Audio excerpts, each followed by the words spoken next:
Right, that's it. Twitter's dead. The bird is dead.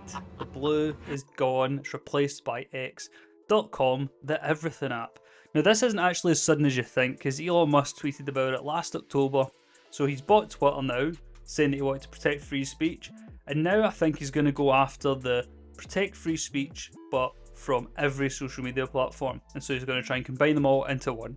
Now, this idea is not actually as novel as you think. It's been done in places like China, Indonesia, and India. Essentially, it's a single platform for messaging your social media, payments, food orders. So it's like one app to rule them all. And I don't know about you, but I'm getting sick of all these new apps popping up that I'm having to download on my phone. I remember the good old days when it was just like Instagram, Facebook, then maybe Twitter. Whereas now you have TikTok, Threads, and then all these other things like Be Real and all that. So I think a single platform for everything is a good idea, but the problem is monopolization. Now, obviously, in these countries such as China, monopolization is not exactly a worry from the corporate industry because the party run the country and everything in the country. But in the Western world, how's this actually going to work? And so obviously everyone here is, if we're going to go along with this X.com thing, we're going to have to put our trust in Elon Musk as the saviour of the free world, and hope that he doesn't just create a monopolization and then steal all our data and blah blah blah. And so the talk here is that people will be gutted to lose Twitter, but they're not actually losing Twitter, it's just rebranding, but they're going to be gutted that it's no longer Twitter.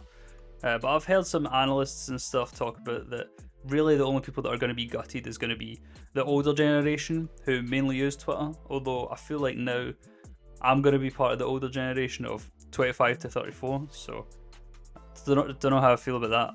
But I don't mind losing Twitter because I never really used it, so the branding, I mean, whatever. But as for the new name X, it seems that Musk is a little bit X obsessed. If you didn't know, PayPal, which was a company born out of the merger of two companies, one of which Elon Musk was a co-founder, that was called X.com.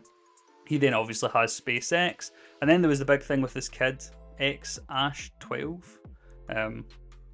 Probably really just called Ashley, but that's what he told the public. And then he's now got a long-awaited AI startup called XAI. So I can't find anything more about his fascination with this letter X thing, although I suspect it's partly, you know, like within math, you would put an X to denote the unknown, or just like Call of Duty gamer tags. It's a kind of meme thing, you know, Richard Dawkins meme. I mean, something that's like a cultural phenomena that passes on. For instance, you could be called like XX No Scopes, which was my name back in the day. Bet you didn't know that. Anyway, that's enough. I'll see you for what's going on in tech next time.